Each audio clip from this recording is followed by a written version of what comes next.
The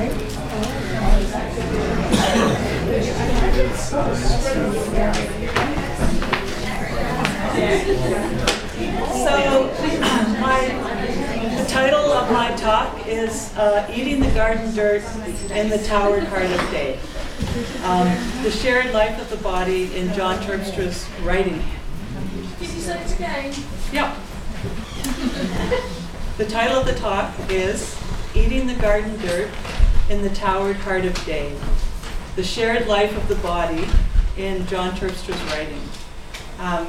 Karen Herrick was thrilled about my title, since she's a gardener.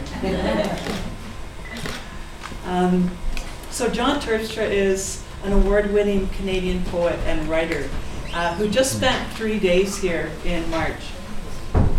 And he has much in common with the ethos that's developed in SSU over its life, over the last 40 years.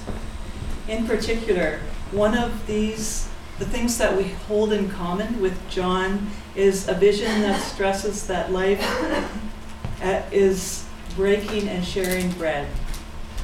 And that this breaking and sharing bread is central to the life of this body, of the body of people coming together. So Terpstra's focus is on a shared body, the relationship between our human bodies and the earth's body.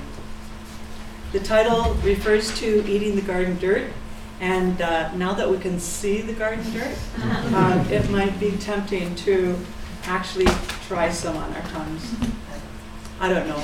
Did you ever do that, Karen? No.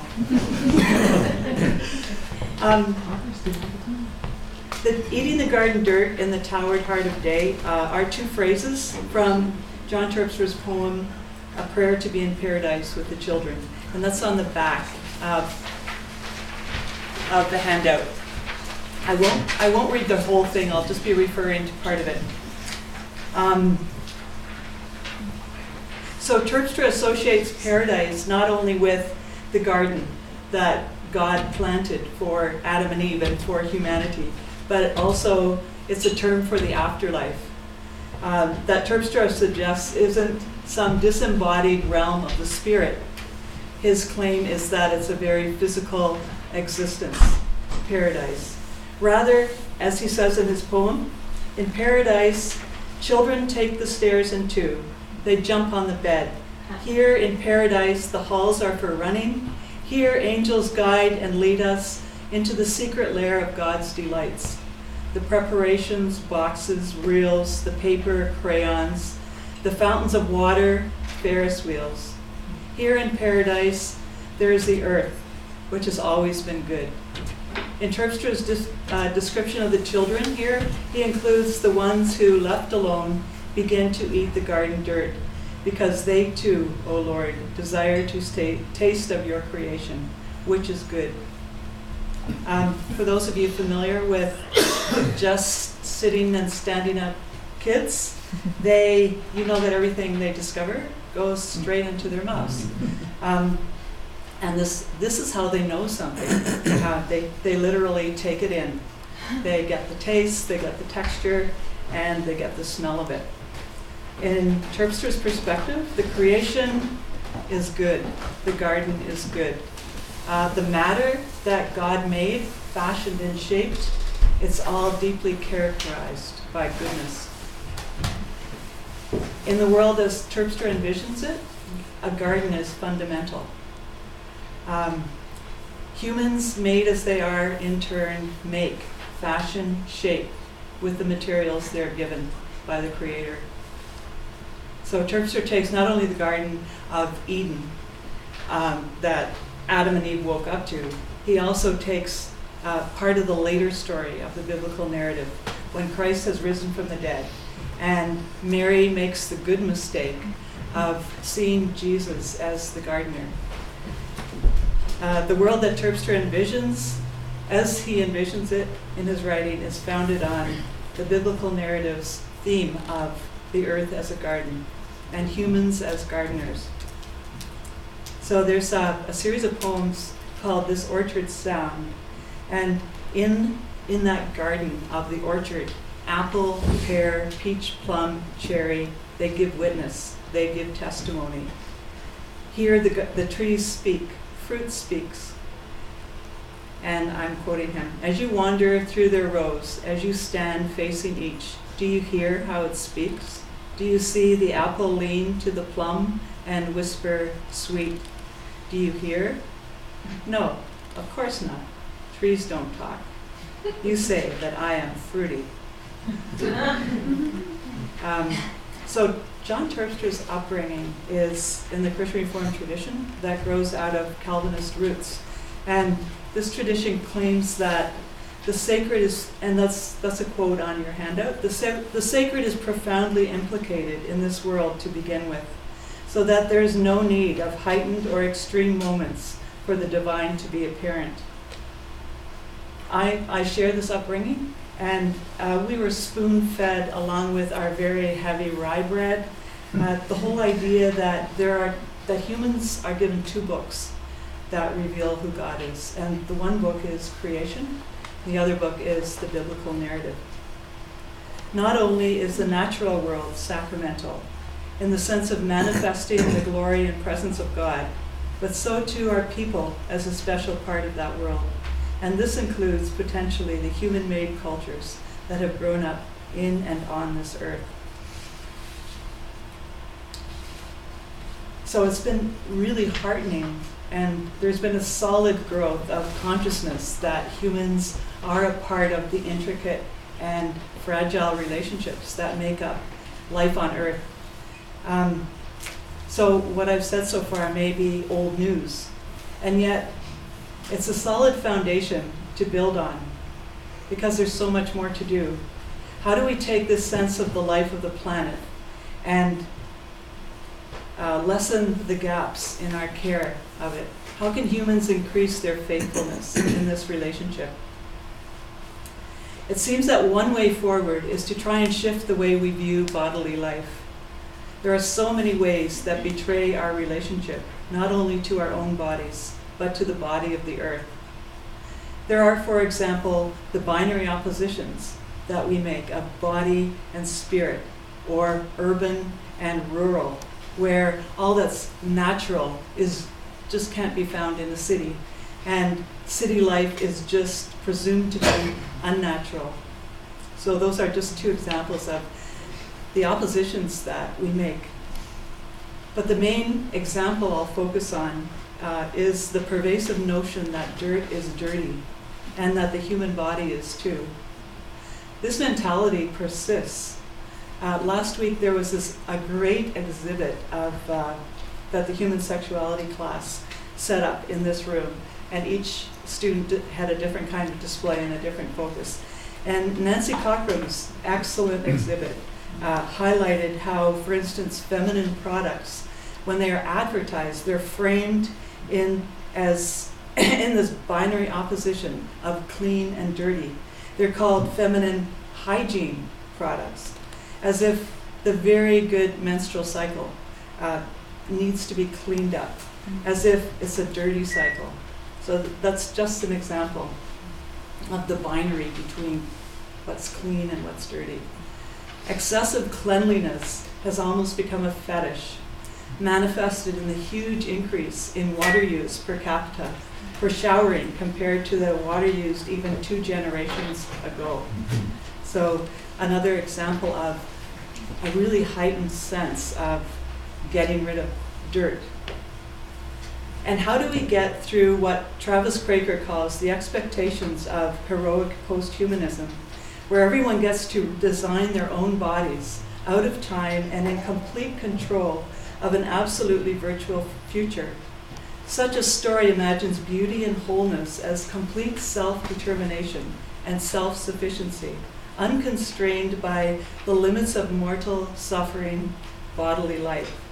What are the alternatives to this story of ideal godlike human bodies who try to distance our and themselves from all suffering, all mortality?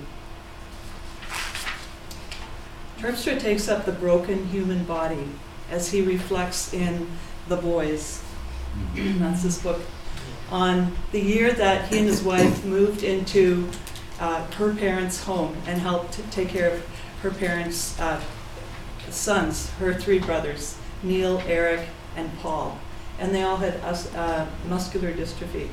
So the book is the story of that year that he and Mary spent with her brothers.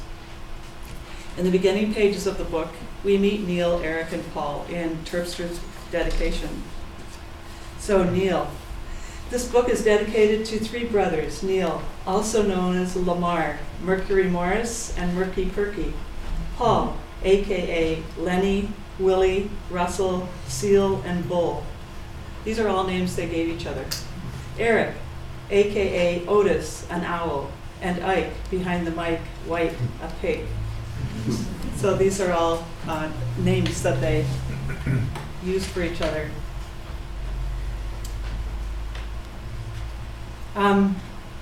John writes,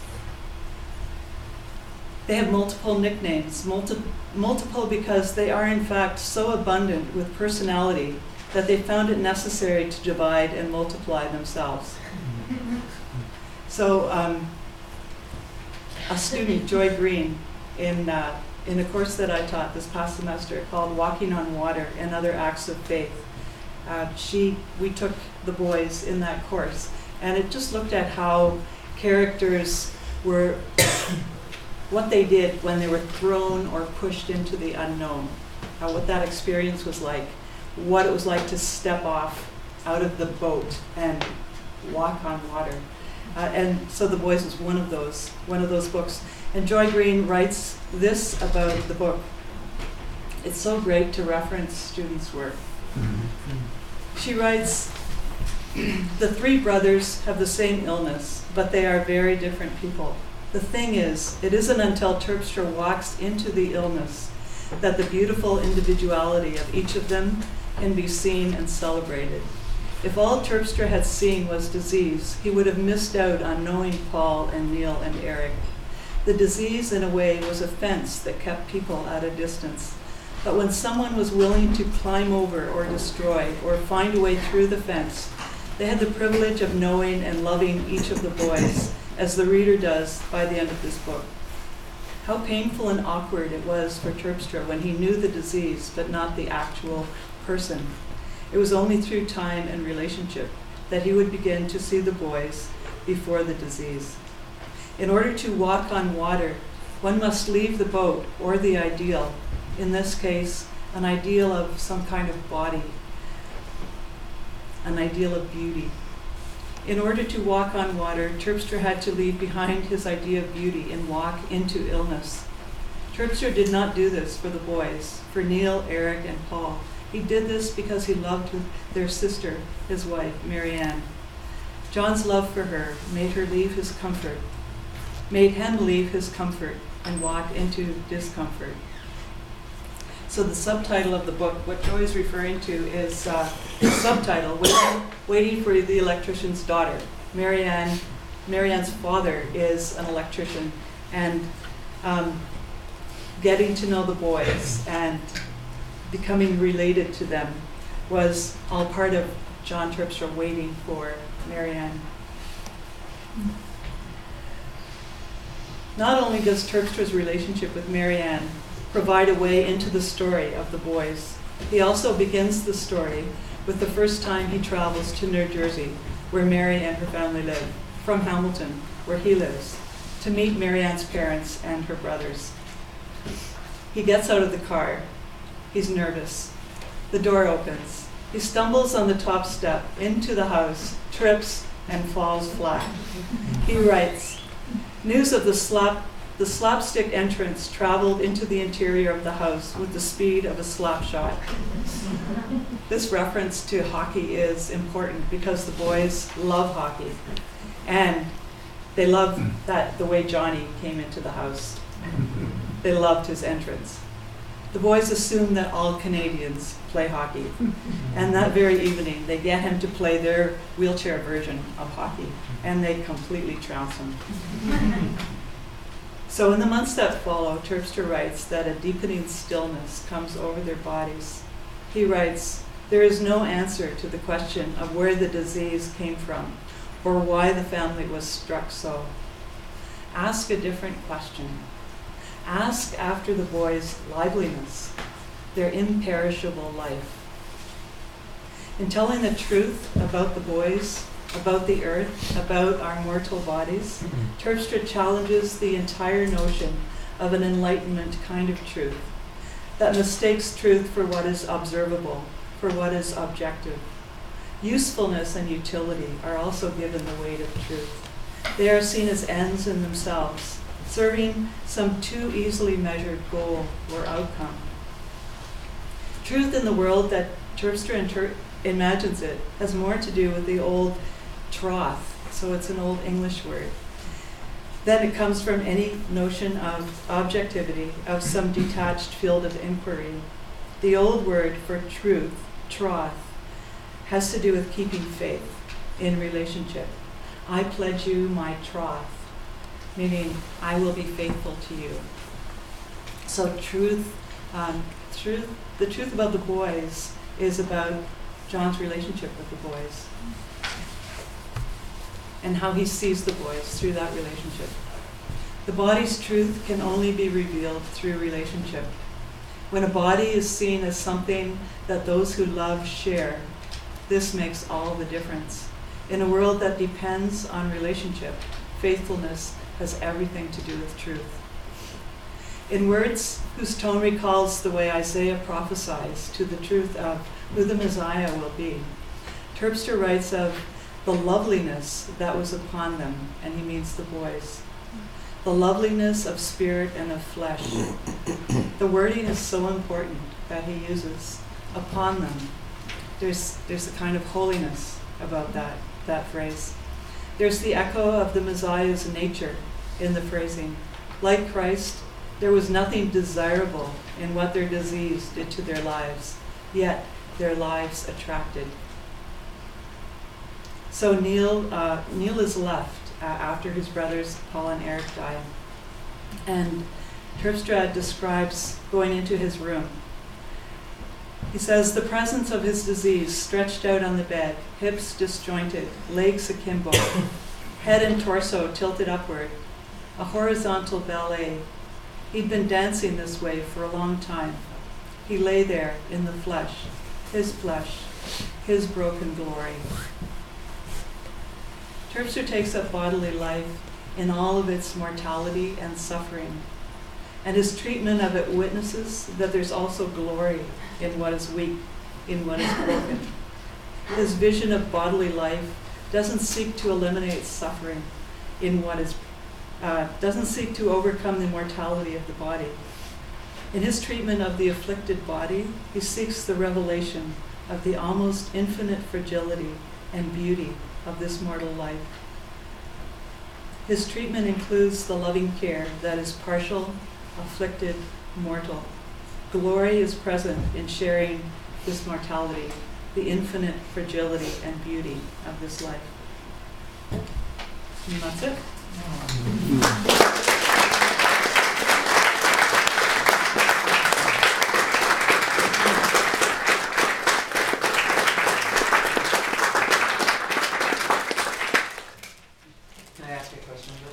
So, are you doing a piece of writing on this, or is this a reflection of interest that you have? I thought I had to give a faculty talk. Oh. I decided that would be my topic. Okay, so this is a talk that you've prepared for today. It's not a reflection of a piece of writing that you're doing like great. No. Well, what's wrong with you? That's wonderful, thank you.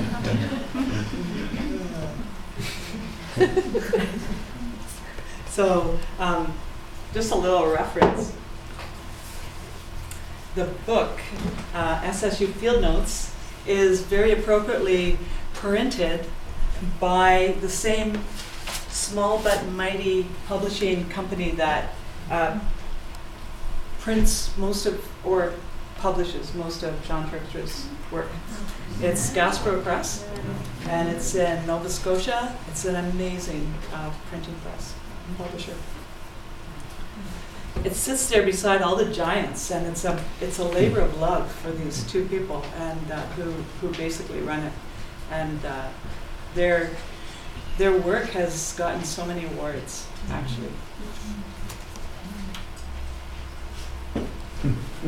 Any questions or comments?